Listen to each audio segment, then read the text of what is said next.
창세기 28장 10절에서 22절까지 볼 건데 말씀은 한 15절까지 있죠. 야곱이 베르세바에서 하란으로 향하여 가더니 한 곳에 이르러는 때가 지니라. 거기서 유숙하려고 그곳에 한 물을 가져다가 배를 삼고 거기 누워 자더니 꿈에 문득 사닥다리가 땅 위에 서 있는데 그 꼭대기가 하늘에 닿았고 또 문득 하나님의 사자들이 그 위에서 오르락내리락 하고 또 문득 여호와께서 그 뒤에 서서 이르시되 나는 여호와니 너의 주 아브라함의 하나님이요 이삭의 하나님이라. 내가 너 있는 땅을 내가 너와 네 자손에게 주리니 네 자손이 땅의 끝까지 이르려 내가 서쪽과 동쪽과 북쪽과 남쪽으로 퍼져나갈 것이며 땅의 모든 족속이 너와 네 자손으로 말미암아 복을 받으리라. 내가 너와 함께 있어 네가 어디로 가든지 너를 지키며 너를 이끌어 이 땅으로 돌아오게 할지라. 내가 네게 허락한 것을 다 이루기까지 너를 떠나지 아니하리라 하시니라.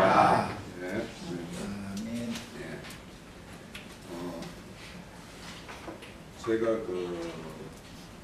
몇 주 동안 금년에 들어서 제 마음속에 뭔가 좀 약간 갈등이 있었어요, 사실.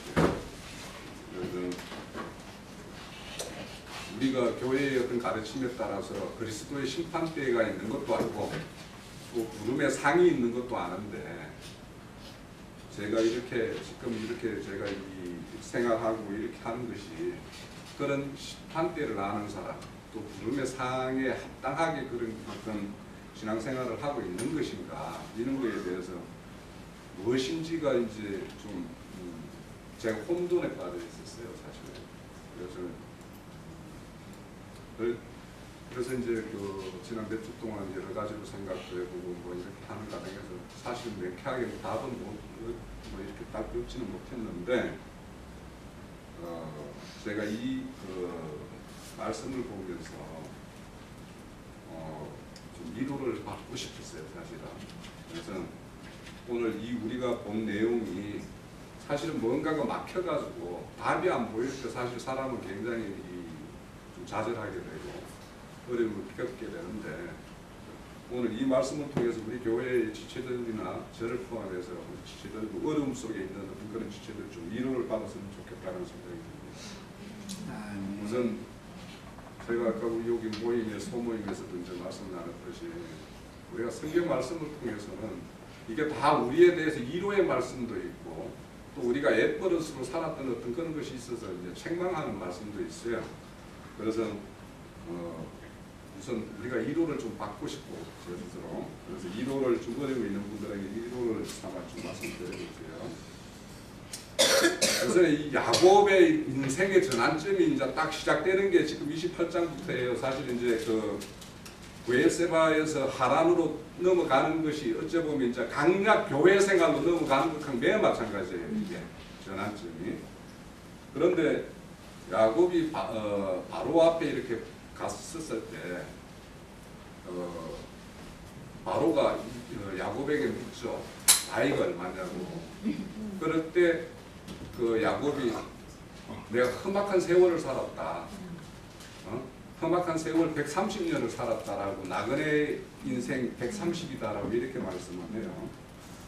그래서 실질적으로 야곱이 형 에서의 어떤 장자급 명분을 이렇게 취득을 하고 그래서 에서의 어떤 징계를 피해서 지금 도망가는 길이 이제 들어섰을 때 3일길 왔을 때 지금 오늘 우리가 읽었던 이 장면에 딱 도달한 거예요. 야곱이. 그런데 여기에서 보면 이제 그런 쫓기는 신세가 돼가지고 덜에서 이제 하루 저녁을 이렇게 유해야 되는데 돌베개를 베고 있죠, 그죠? 이것이 사실은 파디찬 어떤 그 강야의 어떤 들길에서의 어떤 찬바람을 맞으면서 돌을 베개 삼아서 잔다라는 것은 야곱의 신세의 어떤 그 한 단면을 그대로 보여주는 것이거든요. 그런데 이 돌베개를 베고 잘 때 하나님이 나타나서 이렇게 야곱을 만나주는 이야기가 오늘의 이야기예요. 그래서 이제 이 야곱이 그때의 어떤 심정을 한번 생각을 해보세요. 먼 길, 거기 브엘세바에서 하란이라는 길은 750km 정도 된다고 그래요. 700km가 넘는 먼 길이에요. 먼 길 중에서 지금 한 3일 달려왔으면 뭐 100km만 왔을라나 뭐 그 정도 됐겠죠. 그 와가지고 이렇게 맞이하는 이 밤 시간에 그 뭐 하루 이틀 정도는 내세가 따라올까봐 뭐 정신없이 달렸을 거고, 이제 3일 길 왔으니까 이제 어느 정도 이제 뭐 이렇게 추적자는 없는 것 같고 하니까 약간 이제 안식을 약간 가질 수 있는 어떤 그런 시간에 이렇게 잠을 청하는 자리에서 이제 하나님을 만나는데, 이렇게 뭔가 앞으로 자기 앞에 이렇게 닥칠 일들이 무엇인지도 모르는 어떤 이런 상황에서 야곱의 어떤 두려움이나 애로움이나 고단함이라는 게, 이 야곱이 장자권의 명분이라는 게 뭔지 정말 알고 목숨 걸고 했을까? 저는 이런 생각을 좀 해봤어요. 네? 그렇죠? 그러니까 이게 뭔가 뭐 좋은 거다라고 하고 뭐 엄마가 긍하고 하니까 이게 뭐 들썩 이렇게 뭐 받았을 텐데, 뭐 얼마나 후회스러울까. 후회할 시간이 더 많았을 거라는 생각이 들어요. 지금 야곱의 입장에서는. 네? 그죠? 네. 집으로 다시 돌아가고 싶은 생각이 훨씬 더 많을 것 같은데. 왜 내가 또 해가지고. 그렇죠. 그러니까 이게 지금 우리 교회지체 중에 어려움을 겪는 사람들, 만약에 우리가 이제 이런 것들을 어려움 겪는 사람들이 하나님 손길에 들어갔다라고 이렇게 우리가 흔히 말들은 하는데, 이거 안 믿었으면 이게 없었을 수도 있는 건가, 뭐 이런 생각도 한번 해볼 수 있죠. 그죠?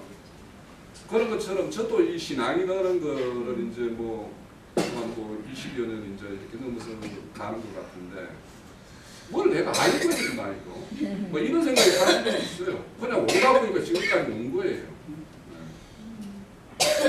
그래서 어떨 때는 막 이렇게 마음의 갈등이 이렇게 일어나고 할 때는 잠시 하나님을 꽂히기도 해요.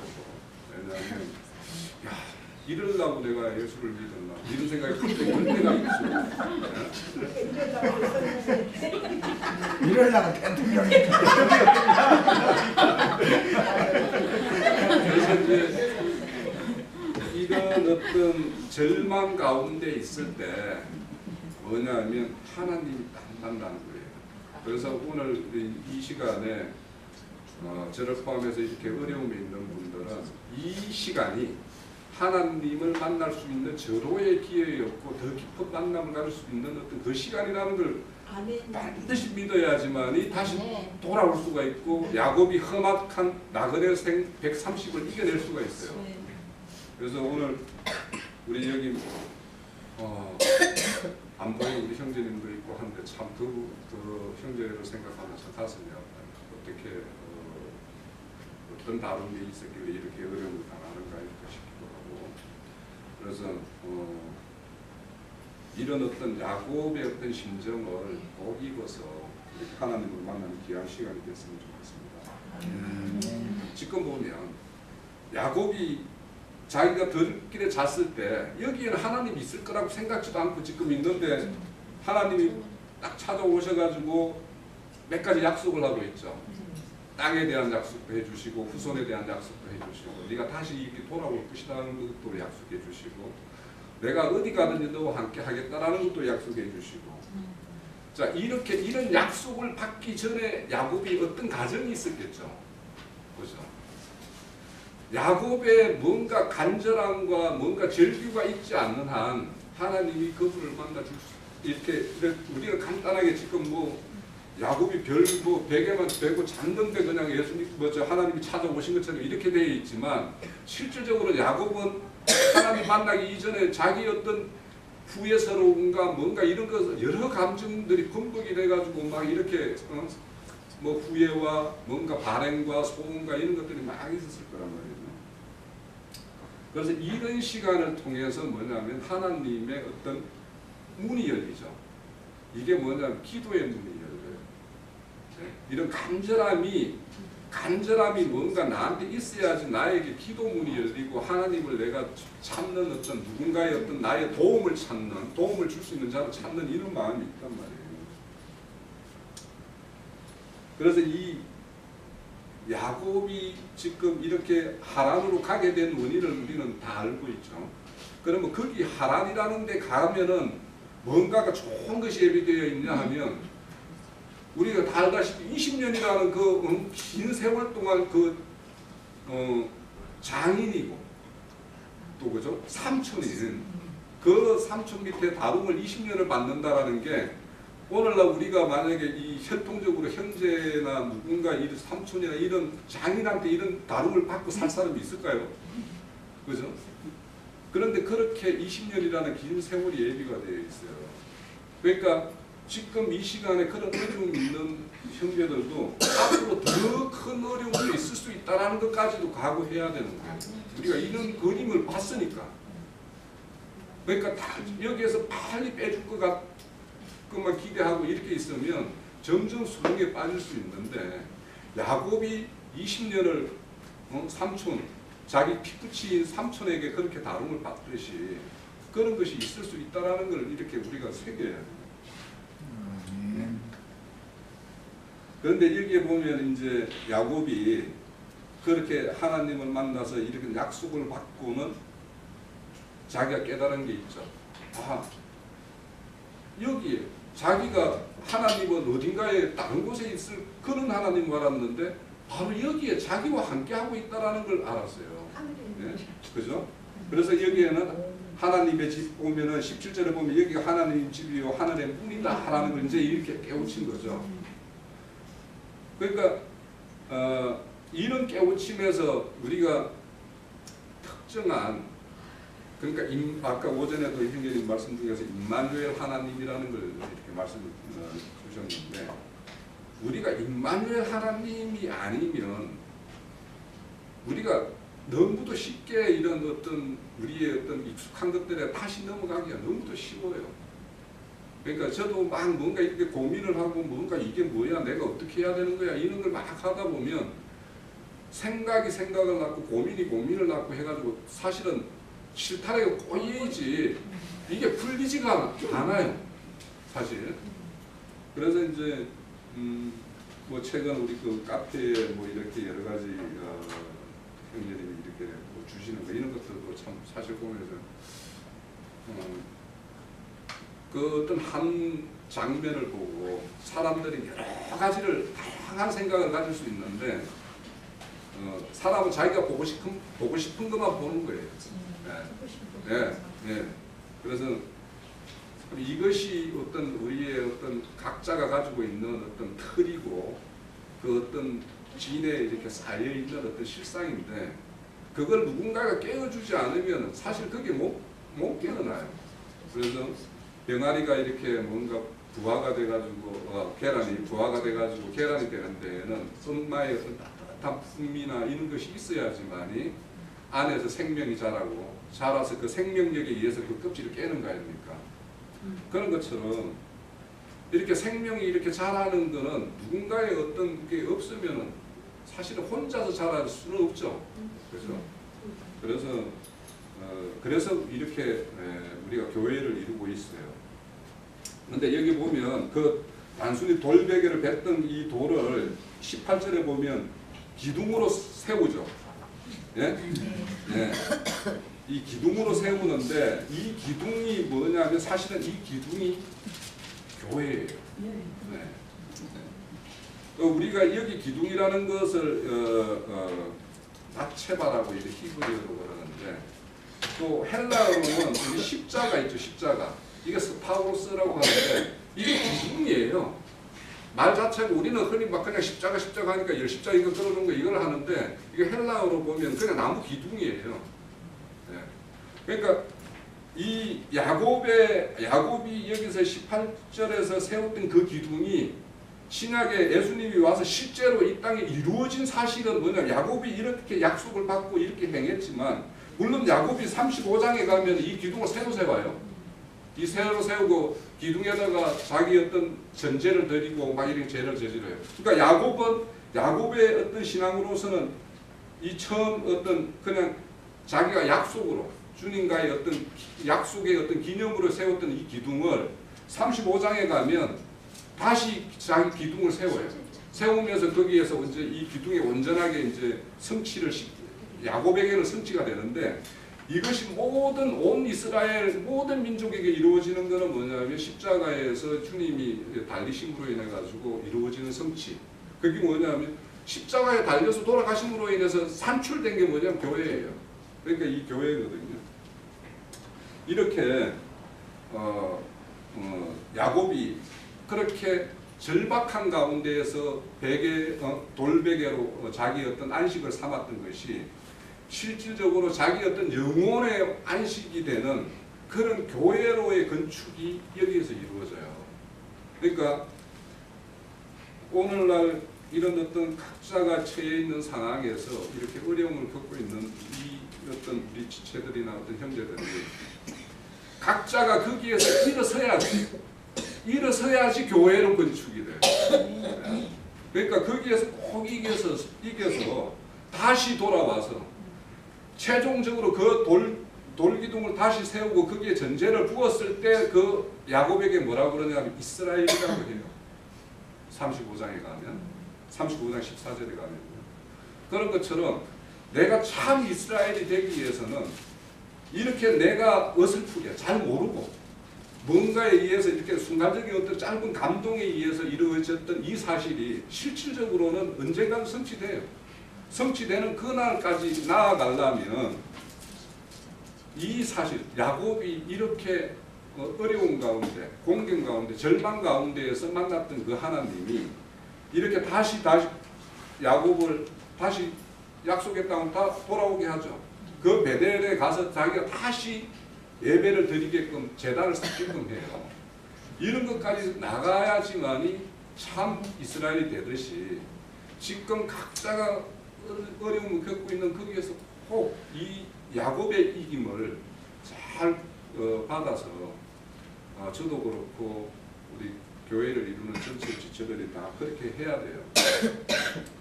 그런데 우리가 이제 교회에서 우리가 가장 많이 말하는 것이 믿음이죠. 믿음이라는 말, 그 말은 지금 성경에 우리 신약에 가서 이렇게 다 찾아보면 믿음이라는 말도 많지만 충성이라는 말도 굉장히 많아요. 근데 그 단어가 똑같은 단어예요. 믿음이라는 단어와 충성이라는 단어가. 그러니까 나는 믿음이 있어 하는데 충성을 안 하는 거, 이거는 사실은 자기 인믿음이에요. 인믿음. 그런데 믿음을 말하지 않지만 그 충성되게 하는 사람은 참 믿음이에요. 그러니까 우리 마태복음 25장에 보면 그 충성된 종 5달란트, 2달란트 받은 종은 충성된 종이라고 그러죠. 그리고 1달란트 받은 종은 악한 종이죠. 그러면 그 종은 믿음이란 말을 흔히 말할 수는 있어요. 그런데 그 어떤 것이 충성된 것인지를 잘 모르는 종이에요. 그러니까 우리가 이 충성됨이 어떻게 이렇게 믿음과 충성이라는 것은 딱 이게 뭐냐면 붙어 다니는 건데, 그러니까 믿음과 충성이 나에게는 어떻게 흘러나오는 건지, 나에게는 내 신앙에서 충성이라는 것이 어떻게 흘러나오고 실현되고 있는 건지, 이런 거에 대해서 저희가 처음에 던졌던 부름의 상도 있고 심판대도 있다는 걸 아는데, 나의 어떤 충성됨이 어떤 걸로 이렇게 실현되어야 되는지, 이것이 다 우리 각자가 다 충성된 것들이 뭉쳐지면 한 성령으로 한 몸을 이룰 수 있지 않겠어요? 그래서 우리 각자가 우리 이 고린도전서 12장 13절에 보면 한 성령으로 한 몸을 이루는 것을 우리가 신앙의 어떤 추구하는 궁극적인 것이 돼야 돼요. 그래서 우리 각자의 어떤 그 주위의 교회 지체들이나 이런 어려움을 겪고 있는 어떤 그런 지체들을 좀 한 몸이라는 생각으로 이렇게 생각하고 살펴보고 이렇게 생각해야 될 그런 부분이 많은 것 같아요. 그래서 우리 은혜에 있는 그런 지체들을 생각하면서 그분들을 격려하고 기도하면서 그렇게 우리 나아갑시다. 아멘. 보고 부활에 참여하는 그런 여자들의 모습을 이제 말씀을 많이 하셨는데, 거기에서 사도 바울이 정결한 여자라는 의미로 말씀한 것을 한번 같이 참고해 보고 싶습니다. 고린도후서 11장 2절. 11장 2절. 1절부터 3절까지만 한번 읽어볼까요? 11장, 고린도후서 11장. 원하건대 너희는 나의 좀 어리석은 것을 용납하라. 청하건대 나를 용납하라. 내가 하나님의 열심으로 너희를 위하여 열심을 내노니 내가 너희를 정결한 처녀로 한 남편인 그리스도께 드리려고 중매하노라. 그러나 나는 애니 그 관계로 하와를 미혹한 것 같이 너희 마음이 그리스도를 향하는 진실함과 깨끗함에서 떠나 변폐할까 두려워하노라.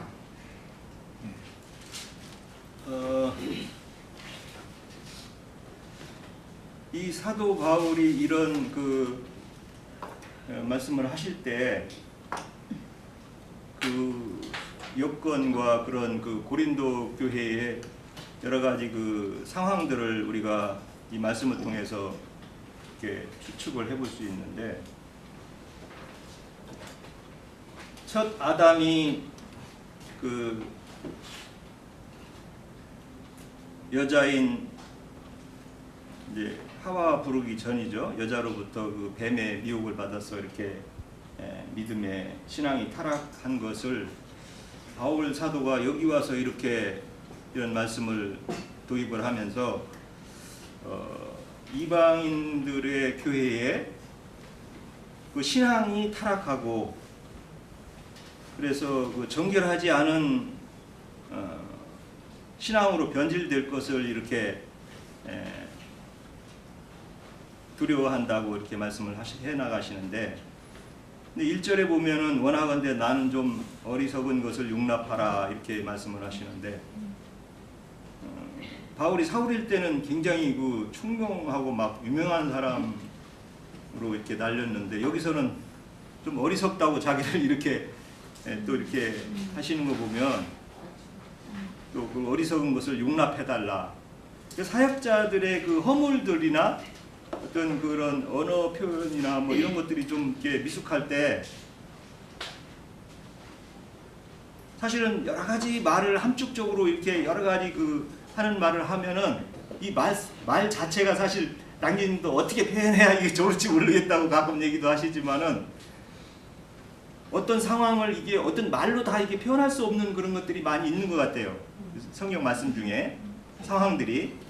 그래서 바울 사도도 뭔가 이렇게 말씀하고자 하는 건 많은데 이게 전달이 잘 안 되고, 뭐 이렇게 뭐 자기는 바울 사도는 뭐 이렇게 외관상도 이렇게 좋지도 않고 또 말도 졸하다 하는 말도 이렇게 뭐 이렇게 약하다, 말도 약하다, 뭐 언어가 이렇게 좀 뭐 이런 얘기도 하신 그런 성경이 있는데, 근데 이제 그 열심은 또 주님 앞에 성도들을 정결한 처녀로 중매한다 이렇게 다시 이제 말씀을 나가는 거 보면, 이 신앙의 단계에서는 늘 변질시키는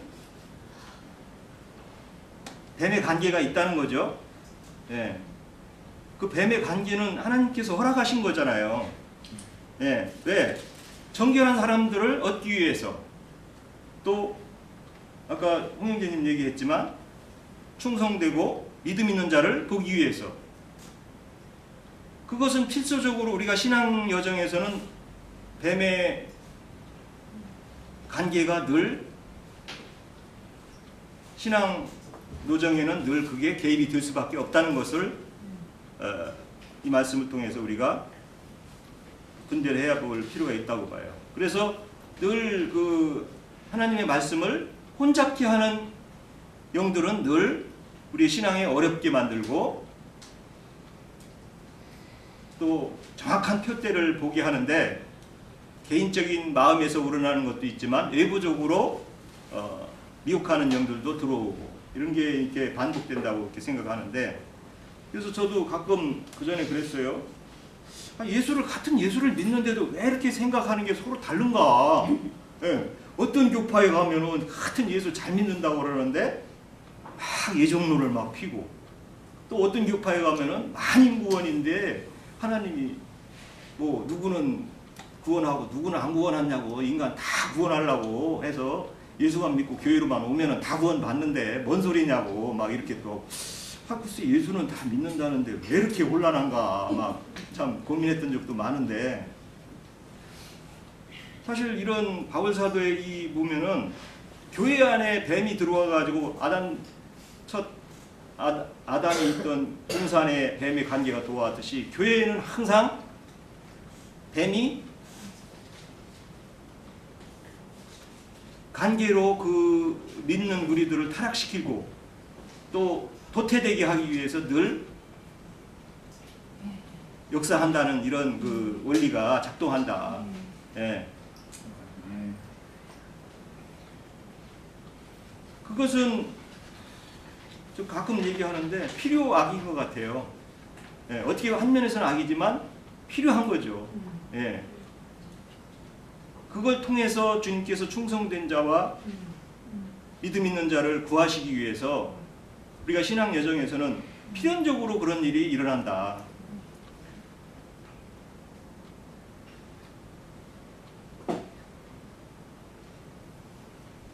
또 13절에 가보니까 이런 사람들은 뭐 거짓 사도요 속이는 일꾼이니 자기를 그리스도의 사도로 가장한다. 예. 이것은 이상한 일이 아니라 사탄도 자기를 광명의 천사로 가장한다. 근데 사실은 광명의 천사로 일하는 사람이 자기가 천사인 줄 알지, 예, 사탄의 역할을 하는지는 전혀 이게 이해가 안 된 사람들이더라고요. 예. 내가 사탄의 역할을 한다고 하면은 아마 사람의 탈을 쓴 사람은 안 할 거예요. 한 면에서는요. 물론 이제 그런 사람들도 뭐 이게 뭐 자기 양심이 찔려서 뭐 아닌 것 같다 뭐 이런 것도 느낀다고도 하는데, 실제는 뭐 너무 확신에 차 있더라고요. 이렇게 다른 복음에 다른 그런 생각으로 점쳐진 예수를 아는 그런 사고들이 너무 본인들은 너무 확신하는 거예요. 실제 우리가 전도를 해보면 목사는 성경에도 없어요 이러면은요, 아니 그거 없더라도 말씀만 잘 전하면 되고 성경만 잘 풀면 되지 뭘 그런 거 갖고 얘기하냐고. 아니 그게 벌써 없는 말씀을 해가지고 하는 사람들이 이게 뱀의 관계에 그 다 속은 건데, 속아가지고 없는 말씀을 계시록 끝에 가면은 더하지도 말고 빼지도 말라고 하는 말씀에 그게 들어가는 건데, 그런 첫 단추도 잘못 낀 사람이 다른 거 아무리 잘 끼면 뭐 하겠어요. 첫 단추가 잘 안 끼워졌는데. 예.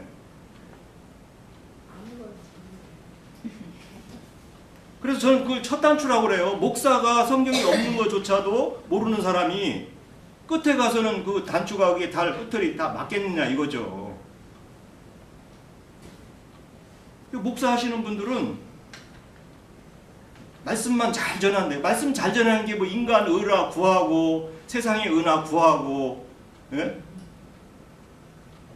성경의 이치를 얘기해보라고 하면은 뭐 성령이 8가지 열매를 맺어야 되는데 성령이 9가지인가? 성령이 9가지가 뭐냐고 물어보면 뭐 세상에서 뭐 착한 일하고 이웃을 잘 돌보고 뭐 헌금 잘하고 뭐, 아니 그게 욥이 그렇게 의롭게 살려고 하는 거 그거 아니더냐고 이제 이러죠. 예? 근데 욥이 하나님을 만나니까 할 말이 없다.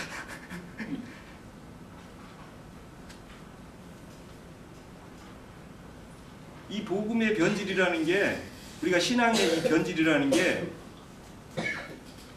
우리가 다 알고 속고 모르고 속고 한다고 그러는데 참 혈과 육을 타고서 이렇게 인간적인 바람직한 걸로 이렇게 접근을 하기 때문에 바울 사도가 정말 이렇게 애타는 마음으로 이 말씀을 쓴 거 보면은 신앙의 정결함이 얼마나 중요한가 다시 한번 생각해 봅니다. 편하게 받아들일 수 있는 걸 근거를 가지고 우리한테 제시하잖아요. 네.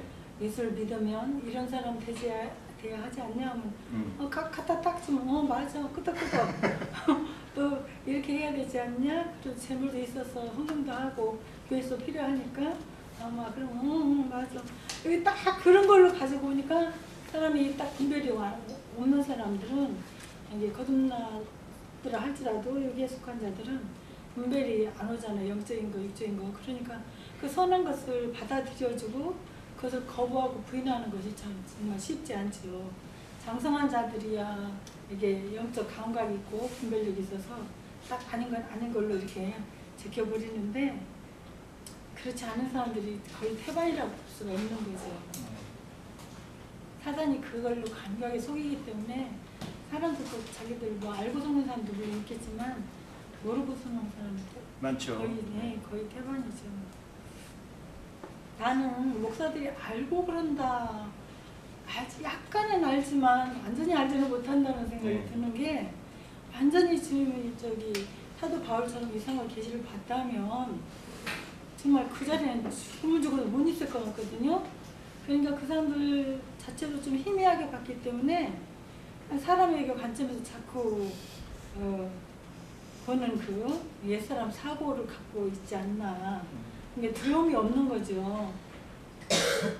하면서는 불쌍히 여겨야 되기도 하는데 나 우리 형제님한테 자꾸 불쌍히 여기라고 그들이 정신으로 수고하고 결국에는 정말 버림받으면 안 되니까 그리고 그들을 통해서 또 많은 사람들이 지옥 자식 만드니까 어쩌면 불쌍히 여기는 마음으로 그냥 깨우쳐만 주라고 막 나는 자꾸 그렇게 얘기하거든요. 우리가 깨달은 것도 뭐 우리 어떤 노력으로 그런 게 아니고 주님이 당신의 일을 위해서 주님 사역을 위해서 우리에게 깨우쳐 주신 것이니까 죽을 때까지 그냥 그걸 듣기 싫은 소리는 계속 해야 되고 정말 쉽지는 않고 근데 돌아오는 사람은 참 없는 것 같고 그들 중에 또 목사들 중에는 정말 몰라 나중에는 어쩔지 몰라도 지금으로 봐서는 이거 막 원하나 깜짝 안 하는 것 같아 느껴져서 왜 주님이 힘들게 이렇게 이런 사역을 하게 하는지 어떨 때는 나영진도 안 됐고 때문에 이게 문제가 될 수가 있어요. 이게 제일 내가 이제 가끔 그 얘기는 하는데 인생을 살다 보면 제일 그래도 시험해도 생활 문제로 시험 받는 게 제일 쉬운 시험입니다. 제일 쉬운 시험이에요.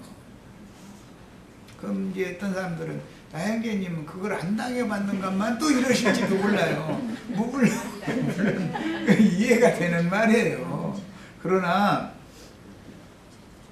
삶의 역경이 사람마다 다 다르고 내가 당하는 역경이 제일 힘든 것 같다고 생각을 하기 때문에 그렇지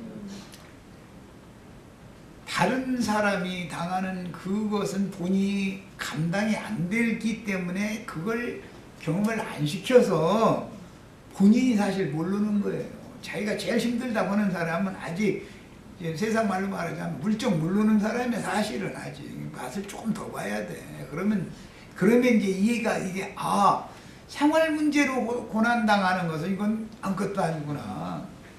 내 그 세월호 사건 때 내가 그 얘기했고 뭐 천안함인가 그 사건 때도 그 얘기했는데 만약에 차라리 먹고 사는 것이 힘들게 하는 것이 낫지 멀쩡한 생떼 같은 자식이 어느 한날 내내 한상에서 밥 먹고 이렇게 늘 그러고 지냈어. 그런데 웃어져 버렸어. 죽어가지고. 그런데 그 죽음이 인정이 되겠어요? 만약에 그렇게 하면 생활이 아무리 여유가 있으면 뭐냐 이거요. 그 사람 돌아버릴 거 아니에요. 부모 오면은. 그러니까 사람들이 생각하는 것보다 훨씬 더한 고난이라는 것이 얼마든지 여러 종류가 있을 수가 있기 때문에 삶의 고난을 당하는 것을 가지고서 너무 낙심하거나 좌절하거나 이렇게 하는 것은 조금 생각을 달리 해볼 필요가 있어요. 나 이제 말 못하겠려고 비뜯어서 먹고 살게 할 수도 있다 이거예요. 그러면 빚줄 사람이 있는 거예요. 하나님은 다 대책이 있어. 대책이 있어. 그러면 나중에 또 자기가 갚은 것 같죠?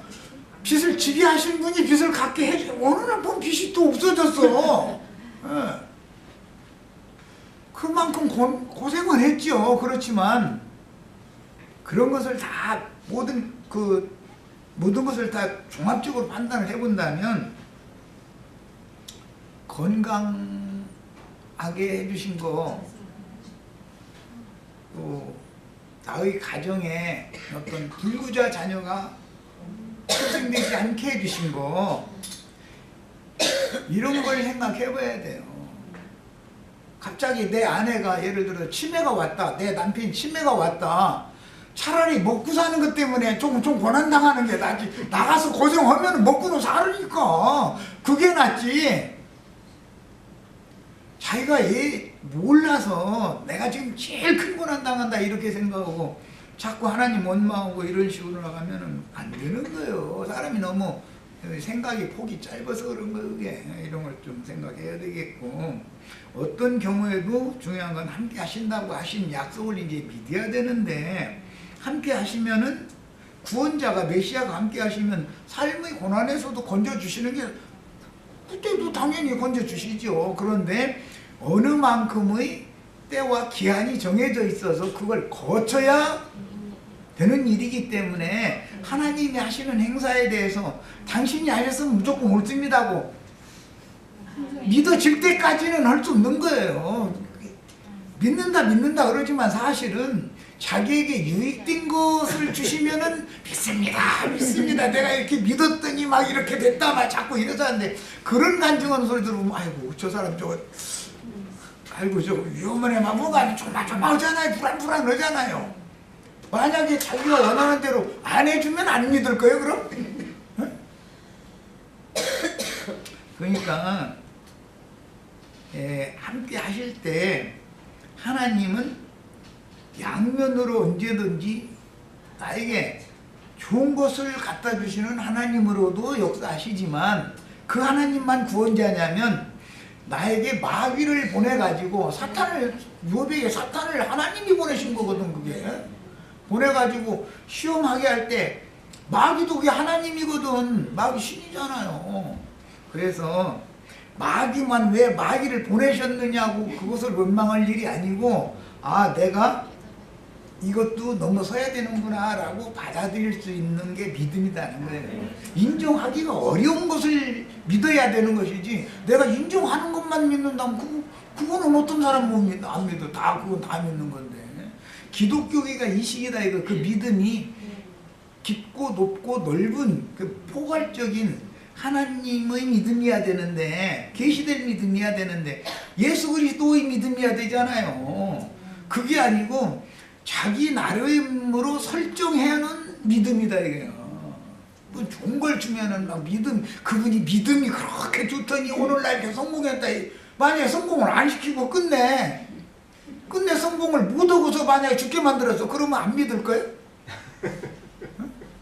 그게 안 맞는 말이거든. 그래서 이런 걸 좀 생각해 보셔야 되겠고, 허락하신 것을 다 이루기까지는 내가 너 함께하고 떠나지 않겠다. 너를 인도해서 내가 반드시 내게 허락한 거라는 건 형한테 그거 몰래 빼앗은 이제 그 장자권인데, 하나님의 나라의 상속자가 되는 장자권을 내가 허락했으니까 그걸 이룰 때까지 내가 너 함께한다, 그런 말이기 때문에 세상사에서 잘 되냐 못 되냐 여기에 맞추다 보면은 하나님의 말씀이 안 맞아 들어간다는 거예요.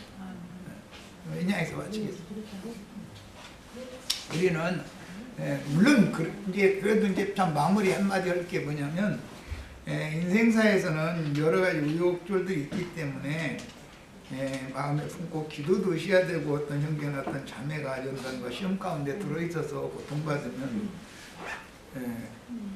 격려하는 말을 해줘야 돼요. 그런데 너무 이렇게 제 인간적으로 이루려고 들으면은 그 고통을 더 연장시키는 일을 하는 거예요.